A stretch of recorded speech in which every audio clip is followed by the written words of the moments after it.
Hello, everyone. Welcome back. Found many of my tribe warriors out there in the world that actually have the same mindset and discovered, put in practice these elements that are very powerful for humanity, the power of the human being and the power of our environment surrounding color, vibration, even words and music and dance does affect us, our bodies, our physical, our mental, and spiritually. Both Holly and I have experienced this, and that's why I am really excited to have Holly as a guest speaker today because she does come from a background which I just read. You're an author of now 2 books, right? Yes. And the book that I really just saw your cover, which award-winning authors, because we're touching on things that are not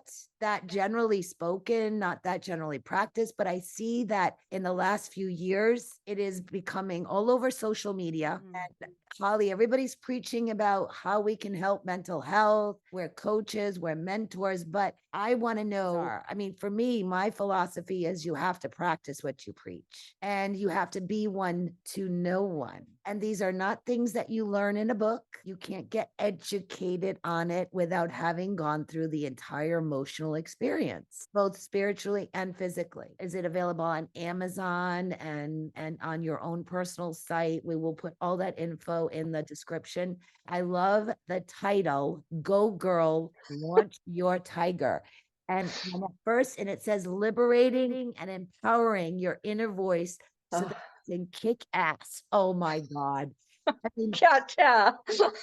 you're an award-winning author, and I also touch on the words carry vibrational healing and power.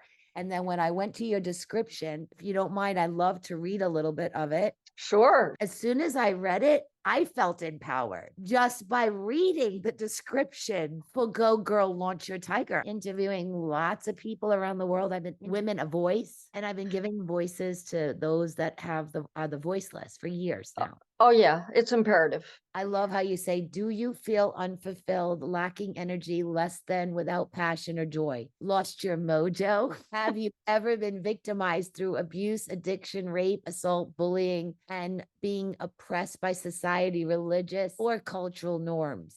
And to self-sabotage, or perhaps you feel like you're not moving forward in life. Oh my God, these mothers, these single moms all over the world that I was helping give their voice because they felt exactly like that. So when I read that, I went, Holly, I mean, I knew that there was something about you that really I wanted to get to know more. And that's why I want my listeners to get to know you more and who you are and how powerful you really are. And then you go on to say, if you have said yes to any of these questions, which I can tell you, these listeners are all going to say yes. Oh, yeah. And Go Girl, Launch Your Tiger is for you because that is actually what we've been trying to help on social media in our private groups for years now. We're like trying to empower everyone, humanity, children, everyone. I love what you said. Would you like to fulfill your dreams, look and feel whole, radiant, healthy, and vivacious? Oh. Who's going to say no to that? Would you like to be bold, courageous, passionate, and productive while generating wealth through your creativity? Buckle up. Unbelievable. I'm like, oh my God, I have to read this on the podcast.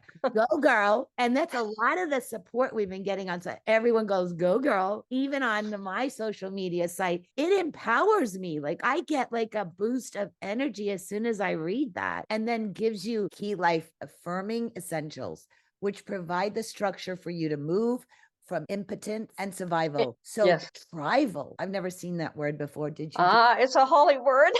I I came up with it about 10 years ago because survival isn't enough and living is not enough. You've got to thrive. You've got to really be out there and passionate and loving yourself. I love that word thrival. I said, ooh, she hooked on something. So you're the one who's That's your work. And That's my word. Yeah. Now I see it elsewhere, which is very interesting. 10 years later, I'm seeing it pop up on social media. So, you keep that word. yeah. And so you set the motion in action. You sent out a word, it vibrated, it connected, because, all our brains are connected.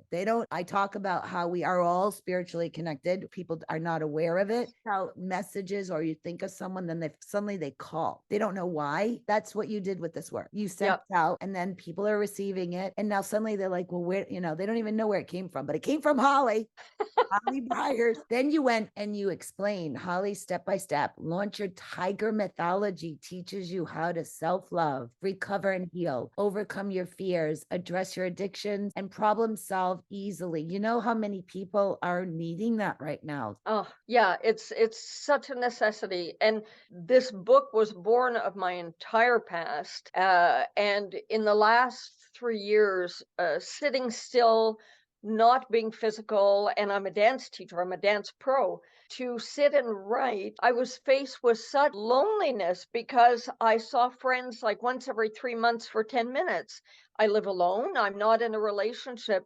Consequently, I had no one to touch, no one to bounce ideas off of. And what is born of that is the isolation. Then we slip into depression, and then we slide into hopelessness, and then we end up at suicide. This is literally a step by step taking you from your absolute bottom lowest right up to the absolute pinnacle of who you can be and how you can be. Do you know how many people I have spoken to over the years? Because my name is out there from single moms that have lost their kids. I'm like the go-to mother. Overcome one of the worst, high profile international divorce cases. And because of me going from rock bottom, empowering myself through all kinds of things like just self-reflection, prayer, vibration of words, understanding color. We are here to help them get through it faster. Yes, yes. People under bridges, Holly, that have called me, and I've stayed up all night talking to them to help them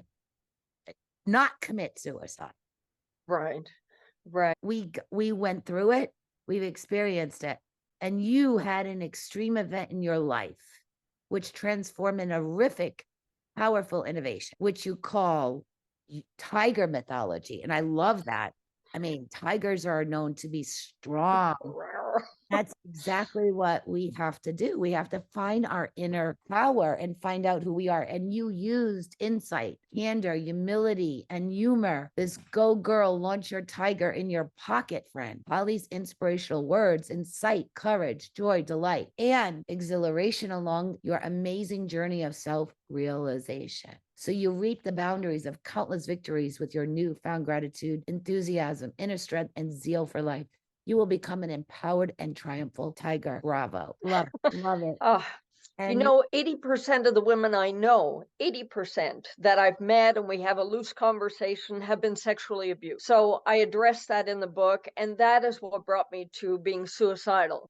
We don't know how far-reaching abuse is, and I mention all those off the top of that blurb, that it can be so subtle, yet it is present, and it denies us the ability to be fully who we are. It strips us of our childhood, our womanhood, our masculinity, and we are completely impotent in consequence. So, like you, I search out color. I have my colors here, which are my turquoises and my melons, which are my absolute healing colors for me. We'll talk about more in detail later, but we have to choose to heal. That's number one on everybody's list. Either you choose to heal or you stay in your same cycle, and your cycle will only get worse, and it will get larger, and you will be dragged down deeper. So in choosing to heal, we have to honor ourselves, the true self that we were born as.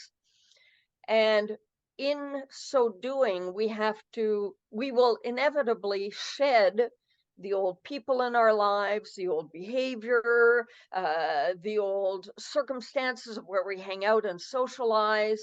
And we have to allow that so that we can fly. So when I talk about launch your tiger, it is truly finding your inner voice, that which is your soul, your reason for being. and nobody has jurisdiction over that voice. So, in launching that voice, giving it power, giving it thrust, giving it the freedom to fly, that is, I think, ideally what we're after, is so that we can discover who we are and pursue whatever floats our boat. And essentially, we have to know that when we're in a situation of abuse or isolation or suicide, you are not alone. You are not alone. You know, I did not realize how many victims, women, have been raped, no matter how young. And I find it almost like an epiphany of shock that Yes. so many have gone through this. I mean, there are billions of women that live in silence, Holly. And I know that it almost happened to me. And of course, counts is that I thought I was in a safe spot and Yes. could have happened, but something very, very strong and spiritual was protecting me that night. And I'm in Hong Kong, and I used to travel to Asia a lot in my design day. And I was the only woman sitting there in first class with these Asian long trips from New York to Hong Kong, Taiwan. And so I was surrounded by only businessmen. And as a young girl, I was very naive, but I was sitting here with a married man. I talked to him the whole trip. He's like, okay, let's get meet for dinner when we get to Hong Kong. And I'm thinking, I've done this several times before. No big deal. People are, get together. He talked about his kid. And somehow when he started drinking, I found that we were the last ones in the restaurant in this hotel in Hong Kong, which is started getting very touchy. I realized that there was nobody left in the hotel. There's nobody at the reception desk. There was nobody. It was deserted. I was like, oh my God, what happened? He was pushing me like toward and suddenly a panic started overcome. Like all of a sudden, like I was shaking in fear. Like I'm like, oh my God, this guy is not being really nice. And I'm thinking to myself, what's he doing? And he got me into the elevator. I'm thinking, oh my God, I don't want to be mean. Like we're so taught not to be mean, Oh, yeah, to be polite.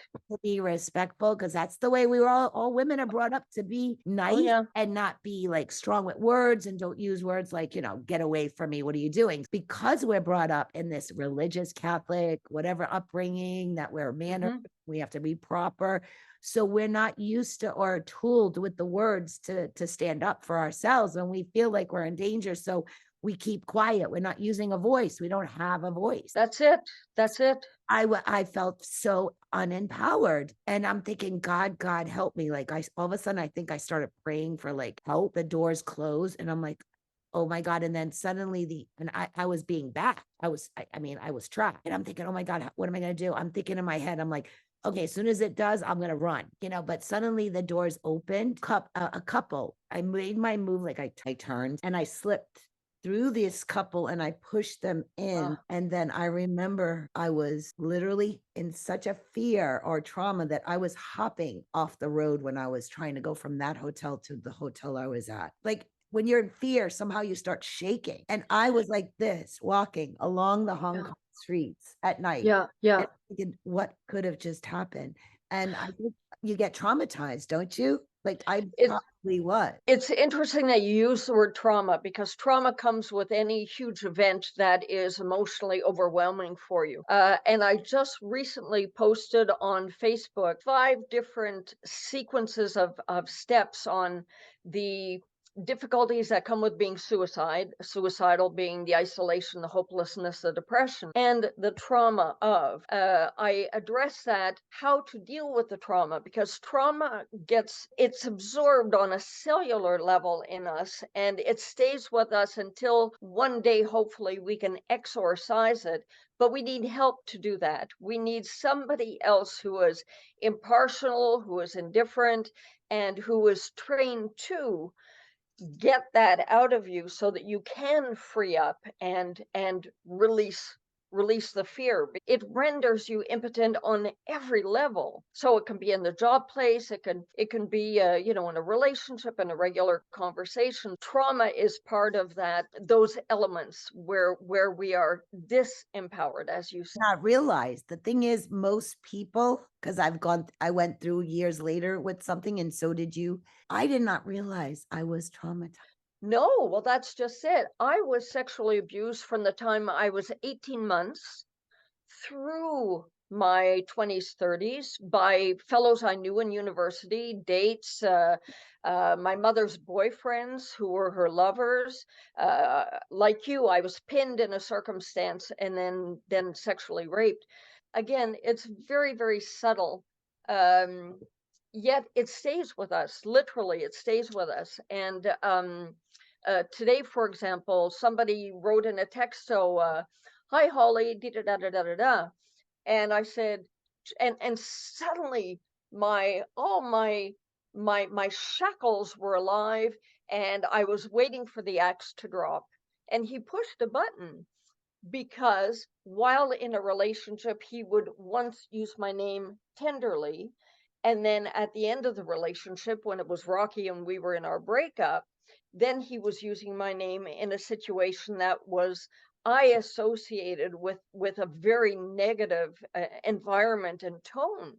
So today, when he used it, I texted back immediately and asked. I said, "Look, you know," and suddenly I was on fight or flight. Yeah. Now, I dealt with trauma, yet here was a but.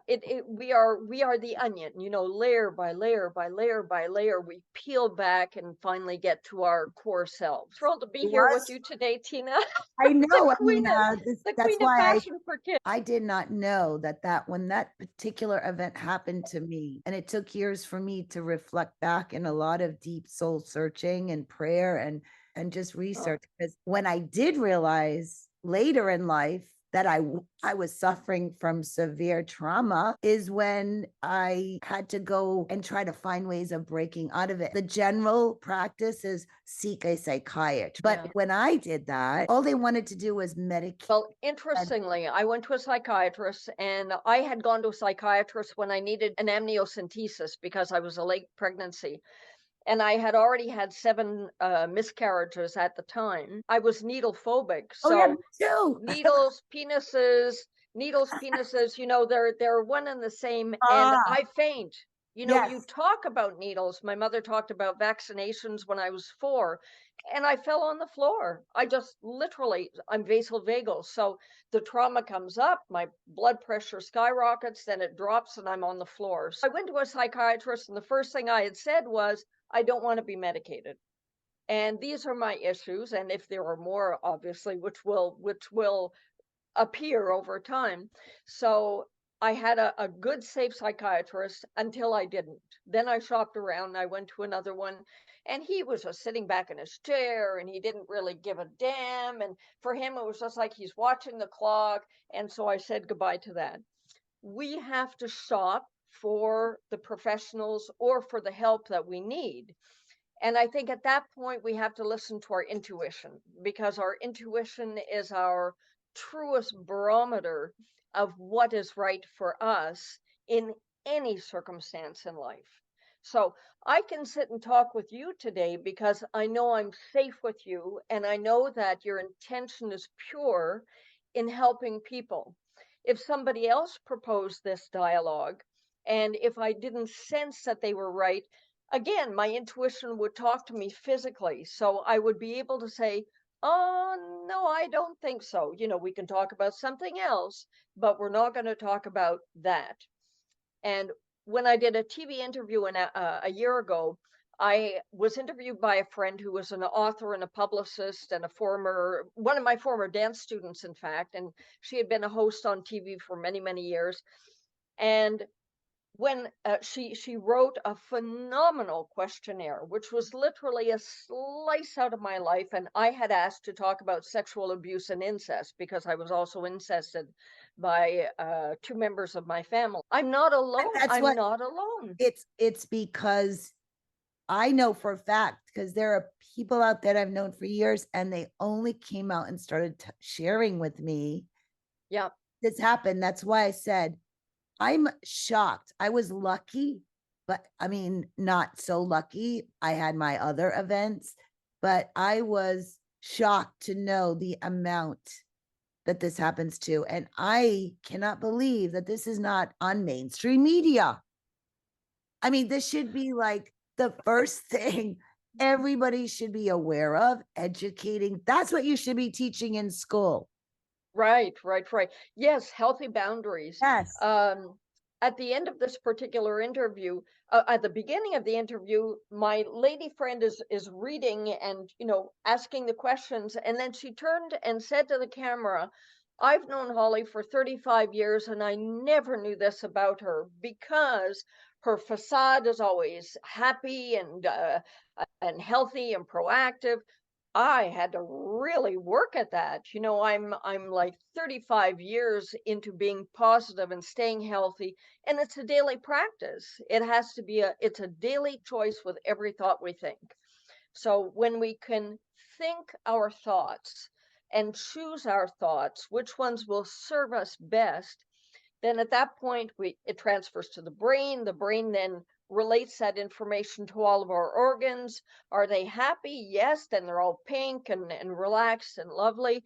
But the moment when we go against our intuition, our natural flow, what is right for us as an individual, then at that point we are in fight or flight mode, and the body just goes back into that state of anxiety and trauma, and I've got to fear. I'm fearing for my life.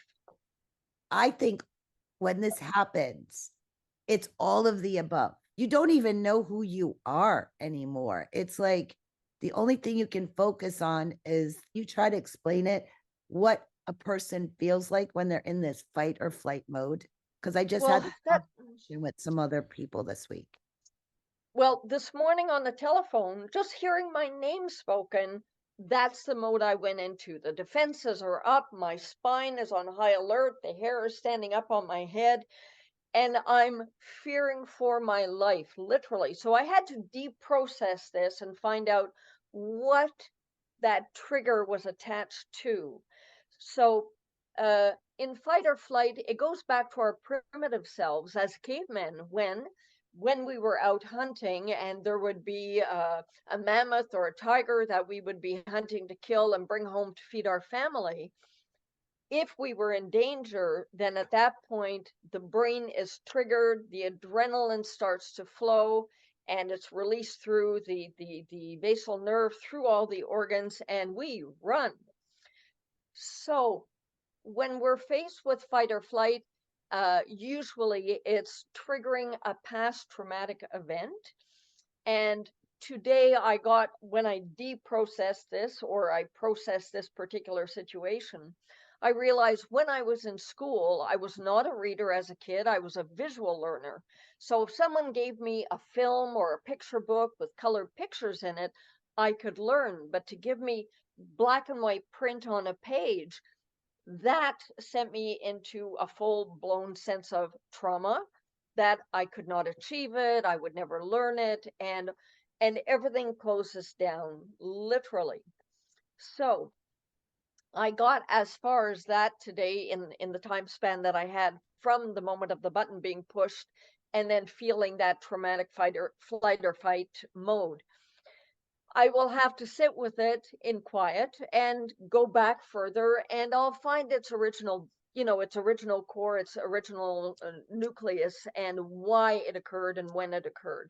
So it's important. I don't mean to interrupt you. I have this habit of like I get these voice. I'm not voices. Like I'm connected to source. I'm really Yeah, yeah. very an empath. I'm intuitive. I even have the gift of prophecy, which was really bad when I had that one because I knew I was going to lose, no matter what I did.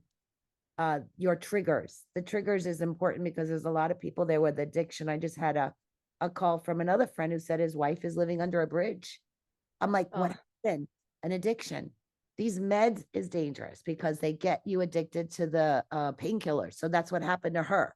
She already had maybe yes. a drinking problem, but then she had osteoporosis or something, and the doctors Oh, put her on these pain meds, and she got addicted. So my, not to say too much more of the medical industry, but my opinion on the medical is a legal drug distribution that is meant to get people hooked on the drugs, and mhm. it's legal and they're profiting from it. And it has destroyed so many. That's why I said no to the meds. I'm Yeah. like, I lived in Europe for 20 years. When you have post-traumatic stress, they send you to a spa for 2 weeks to recover. They don't put you on meds. It's If only you can when I afford came it. back to the States. I don't know what it's like in Canada. You're in Canada, right, Holly? Yeah, yeah. The last time I was suicidal was a whole series of events having to do with the renovation of the house, and my contractor robbed me of my insurance monies, and it was a big shamil. When the contractor has disappeared and taken all my insurance money and not showing up to fix the job, I said out loud, in an email, you know, if today I had a gun, I would use it.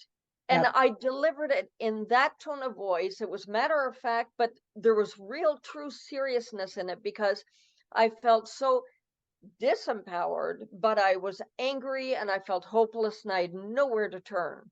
And I was just digging and digging and digging a huge financial hole. So finances will really trigger a lot of traumatic situations. His wife, who read the email, called their local police, who called the police where I was located. And two young officers came to my door about a half an hour later. And they were so lovely and polite because I live in the Laurentians, Quebec, and it's a really young crew of police officers. And they were very apologetic and said, sorry, ma'am, but you know, do you have a gun in the house? And I said, no. And then he referred to the email. I said, oh, yes, well, but he said, now because of that, we must escort you to the hospital. I'm so very sorry, but we've got to take you to the hospital. By the time I got to the hospital, which was lovely and ordered and had a beautiful color blue on the walls, and I was on a gurney in a quiet space, I exhaled. I was in my colors again. And It's the eight power hours of later, color. The 8 hours later, the doctor comes and says, so what's going on? And I explain, and he touches me on the shoulder and says, well, Mrs. Byers, we're going to have to find somebody for you, social worker, whatever. We'll put you in the system. A year and a half later, in Canada, I got a call. So that's how slow our system is to respond here. So in the interim, we have to address our health on our own. So as you say, we do it through prayer. I likewise do it through prayer. I do it through color. I do it through music. Music really gets me out of a funk within minutes. I do it through textures, through fabrics that are soft. I surround myself with a lot of plants, a lot of greenery. I always have bird feeders, so I see birds coming and going because they're safe. I have squirrels that come by. So I don't feel so alone. I know that nature is there and loving me for feeding them. And people say, don't feed the birds.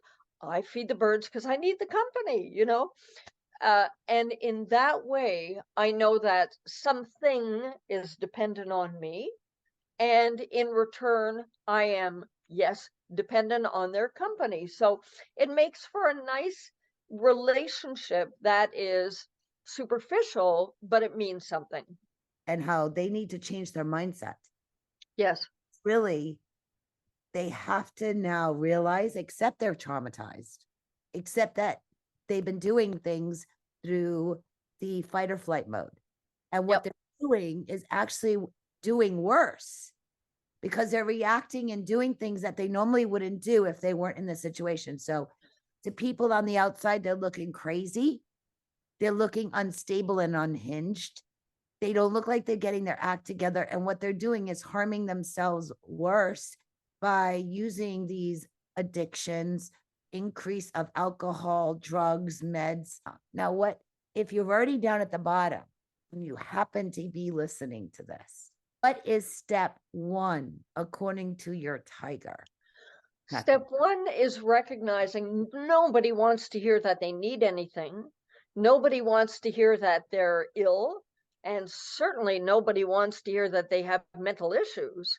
So when I point out the symptoms at the top of that blurb that said, have you lost your mojo? Are you tired? Are you feeling a little depressed? Are your relationships a little bit rocky? Or are they concluding too quickly? In other words, those are the symptoms that are related to the depression and or the feelings of and or feeling isolated and or feeling ashamed to speak up.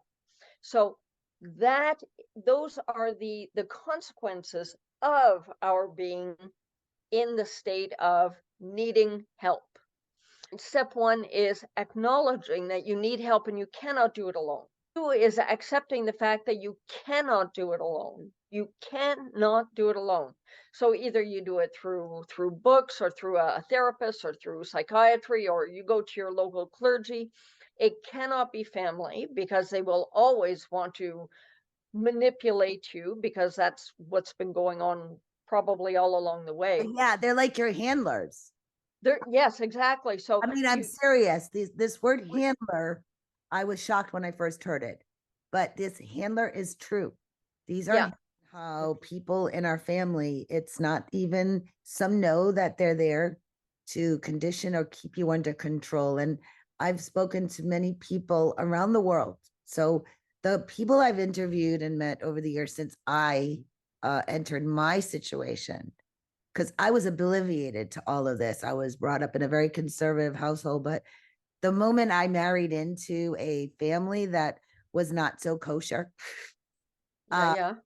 found out the world was not exactly the way I used to picture it. And as a creative being, and you too, around the world, every single one of these women that I interviewed and spoke to on a one-on-one basis, they all come from a very creative being. They're talented, they're smart, they're creative, they're artistic, they're right, they're in the arts. So it's that somehow we're a magnet to these monsters. And I hate to say monsters because they are. And we have this light. Yes, and that's what people want to quash, is they don't want independent thinkers, the one who thinks out of the box. And I was born that way. So here's a great example. I thought I was adopted all my life. I was the target for all the family hatred, very dysfunctional family. So that I was always the receiver of whatever was not working in the household.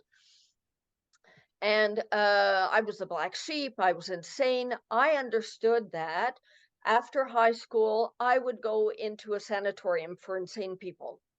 That is what I was brought up and bred to believe, that I was so insane that that's where I graduated to, was an insane asylum. By the time I was 35, I found out my sister came to me and we were fire and water all of our lives, never understood why, we shared so much in common. And she said, I have a secret. So I said, if you have a secret, keep the secret, you know. She told me, and she this went on for 5 minutes, and then she said, your dad, and I finished the sentence and I said, is not the dad that raised us as a family, correct? And she said, correct. So I was 35 when I found out my biological father was my mother's lover. She worked for him in the military. And I was born of that relationship because my mother, a narcissist, had to possess something of him. Therefore, it was me. This touches on something I want to really point out in this podcast, is that the narcissistic, which we're not going to get into, but takes away what is the most meaningful to the person they're trying to hurt, which is absolutely 100% the children. Because that's how far the possession went. The narcissist is entitled. So, of course, she incested me because I looked identical to her lover, my biological father. Yeah. Consequently, as I grew up, I was in dance from the age of 7. When I danced, I was in my body. When I looked in the mirror after dance class, my mother inhabited my body and I lived only in my head. This is where Holly is and lives and breathes.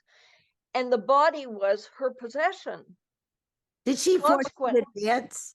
Or was this Did she force you to dance, or did you dance because that's something that you have a passion for? I was offered music or dance when I was 7, and I took music at the time, and the following year I took dance. So she offered the 3 of us, 3 girls, music or dance, and we got to choose. So once I was in dance, again, this is all subconscious stuff going on. I didn't understand the incest until many, many, many years later. But Holly, I too small. You were being groomed. Well, exactly. So I mean, you do if this to a if child that this young, they're just conditioned and groomed to accept this as normal. You didn't know any better. exactly. I mean, So how do you know and what's right or wrong? You don't. you don't. You have no comparison, you have no barometer. So if this picture is my childhood to date at my age, Now we so have to tell the audience the reason why color is so important.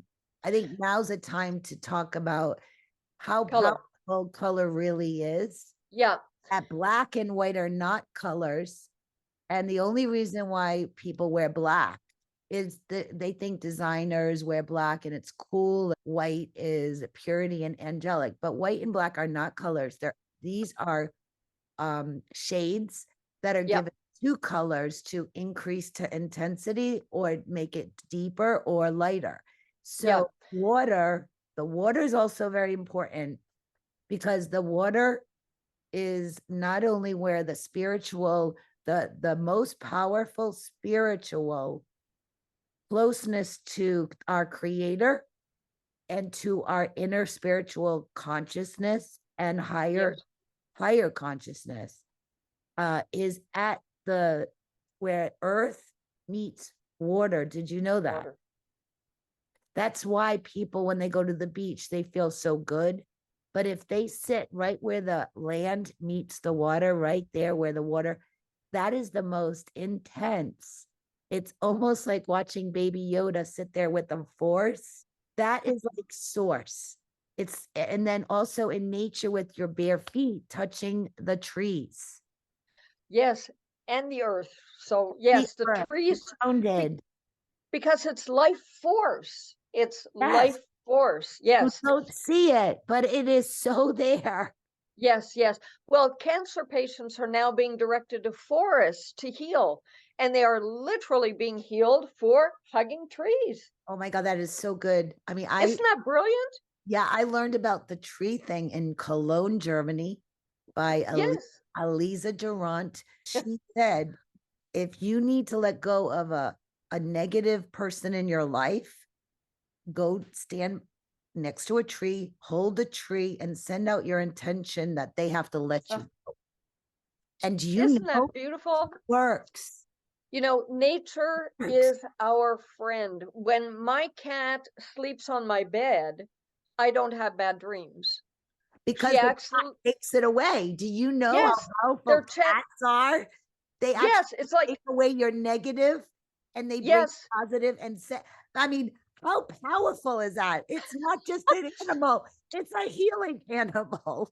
It's a literally, they're literally physicalized, real dream catchers, you know? But as human beings, we need to re-educate our thinking. okay. So here is an example on the proof of color being so powerful. The creator created the earth with the colors that heal us, which is the greens and the blues. Yes, yes. Gray is the most tragic of all combination. It's a combination of all colors, and it literally sucks energy. So the fact that our home and garden industry is painting our rooms gray is just unfathomable. Okay, It well, is the worst, worst, worst situation that we can put ourselves in. It's the old institutions were painted gray because it is concrete, it is dead. It is death. Gray is death. So just know that from me. and Do I not can, paint anything yes. gray. Okay, so number one, no no black, no gray. White is fine, but color is extremely important in turquoise, blue tones, Uh, water. That's why the trends for me is always about nature. You know, my method is no different than yours. When I teach Sure. fashion design to my kids, teach them the vibration of water. I use vibrational music in the background to Yes. empower them. And I choose selective music that empowers their brain to activate certain part of the cortex. Yes. Yes. We get up and dance. So when I put my fashion shows together, it is combining all the arts, music, dance, singing, Yep. paint Yep. on fabric, and aerobics, and anything to do with the arts comes together under one roof. You have to now surround yourself with music Yeah. that actually activates healing Yes. you, and you're the one, and they're the only ones that are going to figure out what music actually makes them happy. Because those vibrations, I use the same tools, Tina, and others, but those are the vibrations that connect us with the spiritual universe. Consequently, if we are in a state of openness and receptivity, like going to the ocean, if the ocean is your source and someone says, you can have all this energy if you want, all this love, what are you going to bring to what kind of vessel are you going to bring to the ocean to bring it to you? You know, and some will bring a cup, and some will bring a bulldozer, and some will just, you know, make a hole in the ground and just let the ocean come at them. If we are, the more that we can receive, and the more we are open and in those vibrational sequences or energy flows, then at that point we receive spirit. In other words, the voices that are the whole, the one that we are a part of, and we receive that, and that will guide us forward into the next step in our lives, and the next and the next and the next. But as soon as we block off and walk away from nature, in other words, if we, nature, color, water, that's Sound, all love. sound, It's music. pure love. Yes. So the moment we block off love and state that we don't need that, or we're human beings, we're at the top of the echelon, and we know what to do and how to handle things, well, that kind of arrogance is what gets us into trouble. And we disconnect from our source, literally, and then we wonder why we have problems. So, like you, I utilize those tools as well in the healing process of the body, which is encompassing, is housing the soul. So the soul is what we want to fly and give liberty to, give freedom to, because that's our creativity, that's our creative voice. Yes. Yes. What everyone has to get very clear. It's not just one thing to heal. It's a bunch of things. You got to think about your food, think about your environment, putting yourself in a healing place, whether it's water or nature. These are the only two. Stay away from people that are always busting your balls, or always picking on you, or always saying negative things about you. No matter how good you do things, they never give you a compliment. You know what? Right. Distance yourself, because Yeah. words also, according to Dr. Emoto, a Japanese proved and froze water after giving it words or prayers. I love it. I actually, Yes. I actually teach my students in my Yes. book The intention of water. Yes. water, because our body is made of 85 Or, to yeah. 75% water. So Water. if he has proven scientifically that it forms crystals, or it looks like a bunch of mush and horrible looking, when someone says, I want to kill you, I hate you, you're this, you're ugly, I mean, think about what your body, which is Yeah. water, looks like that cup of frozen water. I get the heebie jeebies, Holly. I don't know about you, but when someone says something negative, or someone's trying to harm you and they yell at you and they swear, don't Oh you yeah. feel it all over your body? Like, don't you cringe? I made a decision way back when that I would never, ever, ever have those people in my lives. Yeah. And in the past year, I met a lovely girl who was just enthralled with me and my book and my program and so on. But I would get calls where she would rage for a half an hour on the phone Yeah. and wouldn't listen to the suggestions I was making to bring her down to a level of normalcy where she could be effective again. And this went on for months, and I finally had to do an intervention. And it was simply that, look, you do need help. You've got some issues. Here they are. Go find help. And when you've addressed them, come back to me, because then you will understand who you are. And when I would see her number on my phone, I would just go, "Oh my God." And it would be literally, "Oh my God, it's her again." And my defenses would go up. And I thought, no, Holly, you don't have to have that in your life. So, and know that you only deserve the best. So in my Facebook page, literally on my profile, I'm listing these things. It's interesting that we're talking about that today, because I'm literally listed these things in the past 24, 48 hours. These Yeah. Yeah. messages are not just coming. It is an international, it's a language, a universal language where these things pop in and you don't know whether it's yours or you're just receiving it. Because Yeah. Yeah. there's so many people out there thinking the same thing. Let me also add, Tina, my little heart went pitter patter before I put these posts up, and I thought, oh my God, is everybody going to judge me again? So the old voice starts to kick up again. And I said to myself, Holly, it's just part of who you are. It is how you have become to be the person you are today, and to offer the help that you do, because I channel, I ask for help, and I allow the channel to speak. And I thought, maybe someone will respond, maybe I'll be judged. What the hell? I'm just going to be me. So That's right. in making that choice, I empowered myself to be okay with me, to self accept, and to self love by putting myself first. So, in the situation whereby somebody is bad mouthing you, absolutely not. You cut off right there and then, find something else to occupy your time, and you head in a different direction. You don't do fight or flight in an adrenaline mode, but you do it in a heart mode that says, I'm taking care of me. Goodbye. This is not useful to me, and I'm on my way. I But have the same issues with my sister.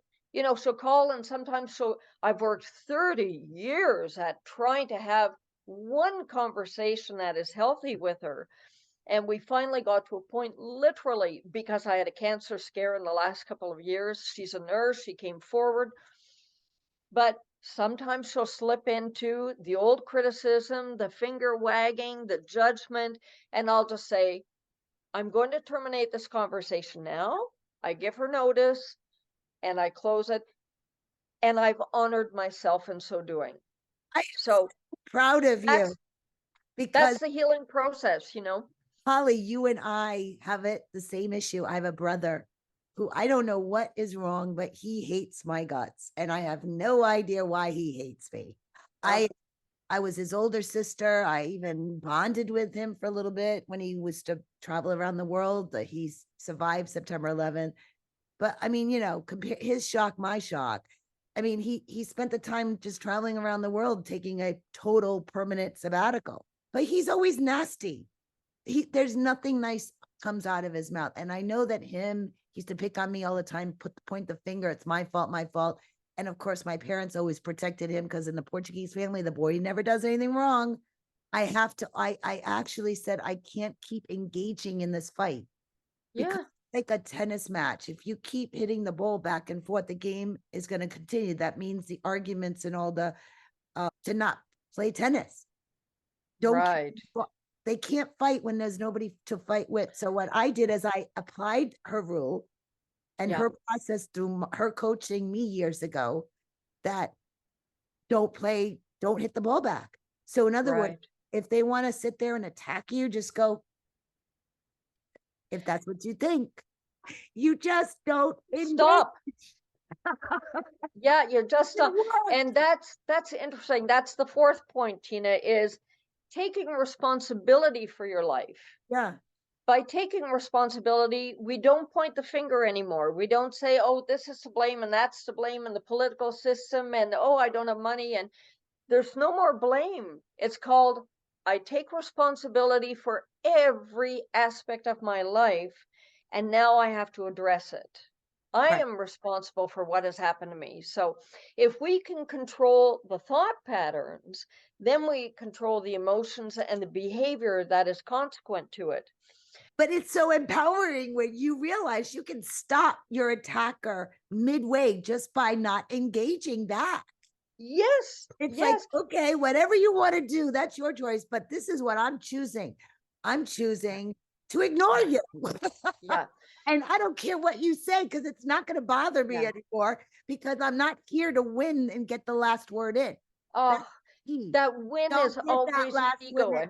because there's nothing to win. This Yeah, person is driving you absolutely nuts by attacking you and they know it affects you. yeah. So when you Win. realize that you don't let what other people have to say about you, even on social media, Holly, I've been attacked a lot for years. And you know what? Oh, yeah, I realized, you know what? There's a block button. Use it. I don't yeah, care. yeah, Attack me. It makes me realize I'm hitting a nerve. yeah. In referring back to your winning situation, the moment we compare ourselves to others and Yes. set ourselves up to be in a competitive mode, Yes. that is purely ego. That has nothing to do with heart. That has nothing to do with soul. Right. Consequently, we're always comparing ourselves that somebody is better than and we're less than, or vice versa. That is such a game that is not going to get you to where you need to go. And you will always, always, always need more and more and more and more. So then we do the competitive edge of, if I'm an athlete, then and I want to go to the Olympics, then I'm going to do my steroids, and the steroids are going to give me the edge to get over the guy. And stop, stop, because that is death right then and there. I have a client who is called me up the other night and said, I was taking a program and these people really got something and I didn't get it. And I and he was in a quandary. He said, my whole weekend has gone bad. So I said, were you open to doing the exercise in question? And he said, yes. So did you receive anything, any kind of image or thought or feeling? And he said, yes. But then it stopped. And I said, okay. So that's what you gained from the experience. That was your win, your achievement, your success in it was you were open, you did the exercise, you got so far, and it stopped there. Why would you want to compare yourself to anybody out there? Because they're uniquely themselves. They might have the ability to imagine and to do this and that and the other, whereas you have other capacities. So if you honor your own uniqueness, you will never worry about what the other guy thinks about you. You know what his problem was?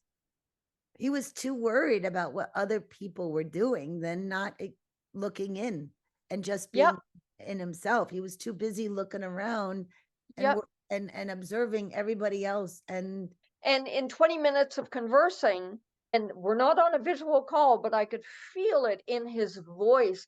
I felt a liberation of his upper torso. And I said, and so what are you feeling now? And I heard the smile come across his oh, you face. felt it. And he That was just your said, intuition and your empathic ability that you were able to yeah, feel. yep, He switched exactly. his mindset. He wasn't looking and focusing on himself anymore. He was now looking around the room. Stepping out of isolation, I mentioned that in my post. Start by smiling, making eye contact, and extending a hand. But now we're so paranoid because of germs, that we can't extend a hand and say hello to somebody. But make eye contact and smile and see what happens. It's such a beautiful, beautiful moment of just sharing and love and opening your soul to another person. And had somebody done that when I was in my suicidal moment, it would have literally saved my life.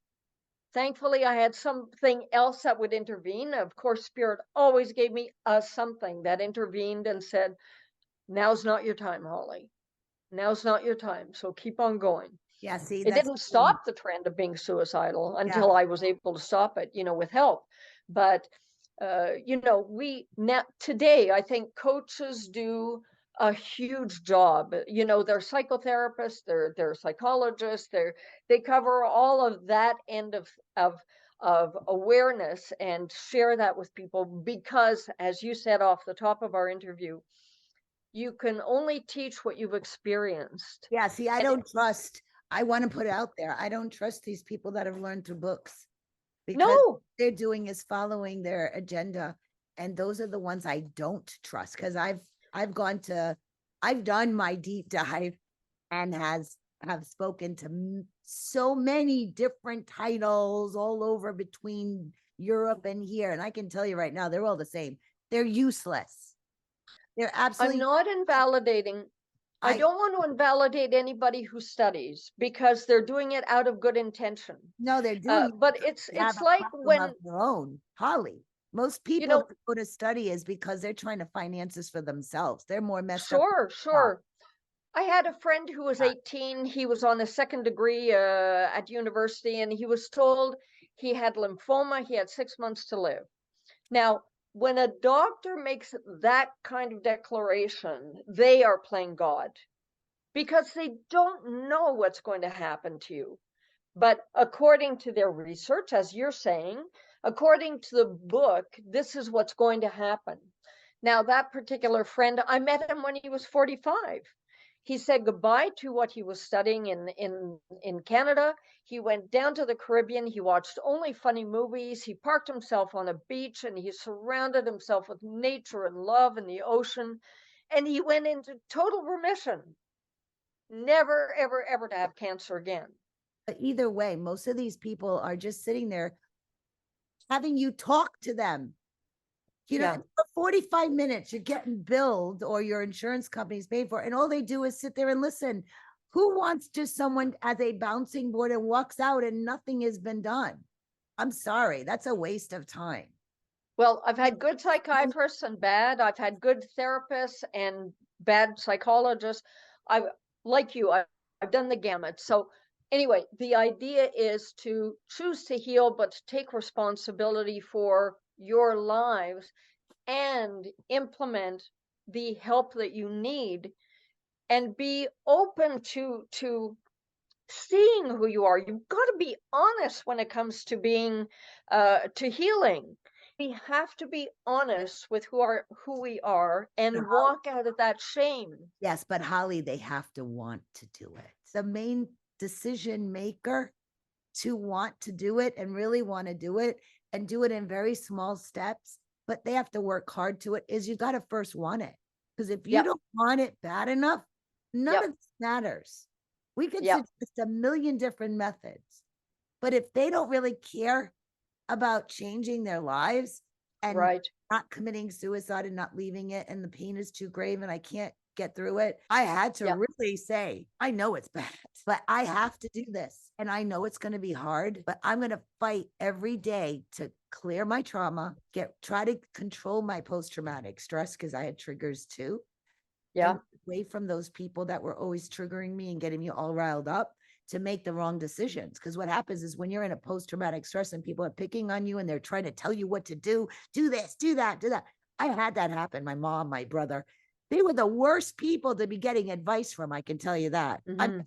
I'm more intelligent and had more experience. They think they are smarter than you, but in the end, they're the stupid ones. You brought up a very valid point, and that is that we have to choose to heal continuously until we drop off the face of the earth. And choosing to heal is a lifelong pursuit. And no one else is going to heal you with a quick fix pill. And vibration and water and nature. Fabric and color and paintings and art. I included all of this in the book because when I was doing my healing process, I found that I needed all of the above. Well, and you'll see that in Go Girl, Launch Your Tiger. That's number one of a series of three. Finding out my own biology is going to be number three in the trilogy. And the second part is, I've already written, is my background, my autobiography, and how I got to the healing process. Vulnerability will exist all the way through our lives as we heal. But as we choose to honor ourselves and put ourselves first in every situation, to know that we deserve to be truly who we are. Everyone now that's listening, what our main message is, I want to thank Holly for coming on. Like her, like me, we have all, and so millions and millions around the world have gone through. And I want to tell you all, you have a light. Go find that light. And thank you so much. And I will put your book, all your links, and your bio in the description in this podcast. And I want to thank you, Holly. Thank you so much. It's been a pleasure. And I think we're going to have to do another one because this was such a powerful thing. We have so much. Tina Melo, you're the goddess of fashion for kids, and you're just a wonderful and remarkable woman. Thank you for this honor. I truly appreciate it. Oh, thank you, everyone. Such a great, oh, girl.